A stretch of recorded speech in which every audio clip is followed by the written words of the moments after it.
méthode qu'utilise Right to Play, et je dois commencer par là, Right to Play utilise un triptyque qui est d'éduquer, protéger et d'autonomiser les jeunes. De manière concrète, sur le terrain, nous travaillons avec le mouvement associatif. On a les deux ligues, la Ligue régionale de football et la Ligue régionale de basket, au niveau de Ziguinchor et de Sédhiou, mais aussi la fédération régionale de lutte au niveau de Ziguinchor et Oussouye. Donc nous travaillons avec ces entités, mais aussi avec d'autres acteurs à la base. On a parlé des Badianougor, on a parlé des CCA, on a parlé des CEDEPS, on a parlé des services techniques. Ensemble, nous venons avec une méthodologie qui est propre à Right to Play, qui est d'utiliser le sport comme moyen de développer en fait le plein potentiel des jeunes. On a une approche qu'on appelle RCA, c'est réfléchir, connecter et appliquer. À travers des exercices, nous instituons au niveau des terrains de basket, mais aussi de football. Nous développons avec les coachs des séries de ressources qui permettent à ces coachs de discuter des thématiques qui ont trait à la problématique de zone. Quand on parle de Ziguinchor, aujourd'hui on parle en termes de défis.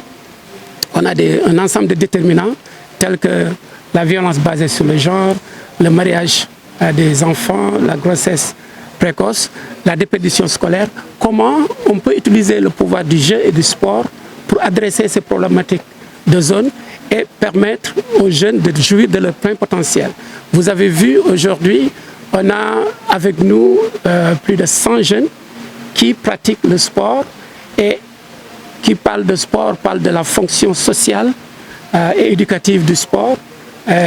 L'exemple que j'ai donné, c'est cette jeune fille qui ne pratiquait pas le sport au début, mais grâce aux activités sportives, qui est devenue leader dans sa communauté et au niveau scolaire a pu décrocher son baccalauréat. Et je dois dire qu'elle n'est pas la seule. Et voilà l'image et voilà ce que nous voulons promouvoir au niveau de Right to Play avec ce projet RECAFJE qui, je le rappelle, a été financé par Affaires mondiales Canada. Ouais, l'impact qui est attendu, c'est que les jeunes puissent d'abord parler d'eux-mêmes, de leurs propres problématiques. Et pour ce faire, il faut que ces jeunes développent ce qu'on appelle les compétences de vie. Comment ces jeunes peuvent être accompagnés pour qu'elles aient le leadership, de parler, pour les jeunes filles de parler d'elles-mêmes. Donc tout ce qui est formation en matière de communication en public, mais aussi l'estime de soi.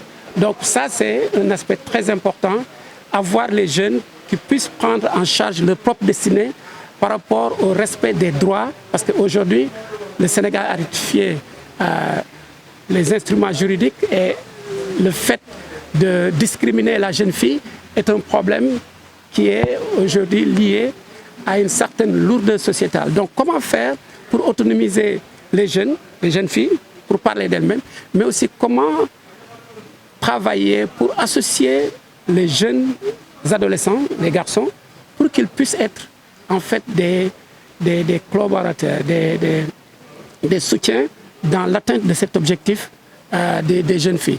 L'autre élément, c'est comment, dans cette perspective, travailler avec des personnalités sportives.